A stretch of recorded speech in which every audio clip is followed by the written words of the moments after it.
So this has been a trip that I've been looking forward to for a long time. I've been sailing for many, many years, much more actively in the last 5 years after retiring, teaching and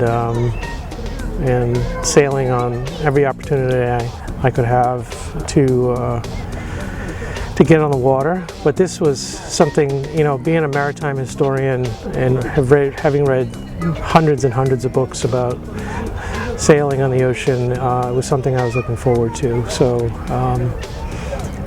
I'm glad that I have done it. I enjoyed it. The highs are, we had all kinds of weather, which I was hoping to experience. Fortunately, nothing too severe, or severe at all, really.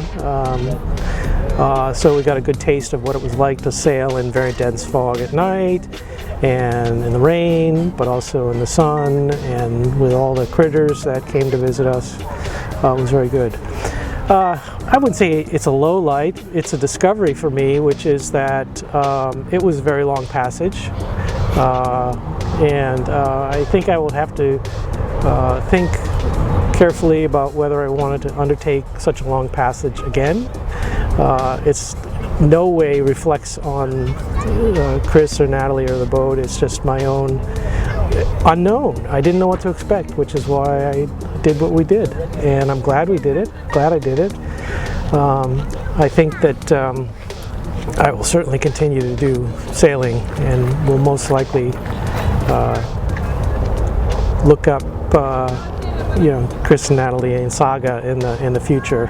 So it was everything I'd hoped for. And now, what you experienced with the night watch, how was that? So the previous experience, I've sailed about 2,500 nautical miles on the ocean in various lengths, nothing this long.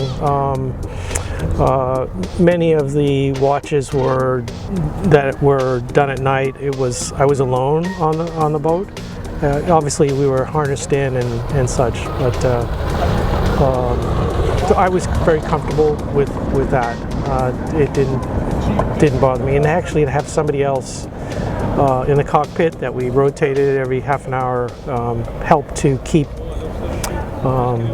you know, my awareness up. Hand steering the whole way is something that is definitely new, because we had we had autopilots, but we didn't really use an autopilot. We used a wind vane, yeah, and so we were always having to tweak that a bit. But the good thing is you didn't have to stand there and steer for a whole while. The downside is that you can easily kind of doze off when you're not actively involved in handling the vessel. So I came looking for the opportunity to actually, having taught celestial navigation and taught marine weather, actually doing it on the ocean with the thousands and thousands of stars was great to be able to do. I'm not in the healthiest of shape.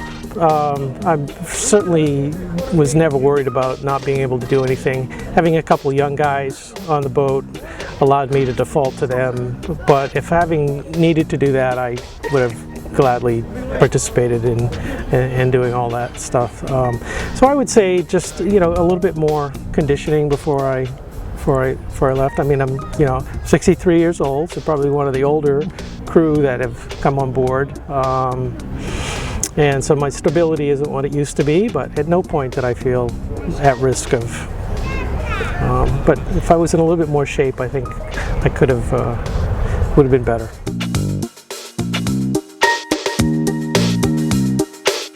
I don't know, you might see me next October in Scotland, so we'll see. So soon! Yeah. So Scotch and sail would sound like a great trip. So yeah. Always goes hand in hand. Yeah. The other thing is, you know, Chris is a phenomenal sailor. He really knows his stuff. And as a skipper, he was always pleasant to work with. He never raised his voice. He never got short with anybody. He was very patient. And that is vitally important for enjoying a passage like this, and having confidence that the skipper was so well trained, and clearly his first mate as well. So I was pleased to see all of that. So I learned some new things as well. So very rewarding trip. Yes, I would do it again.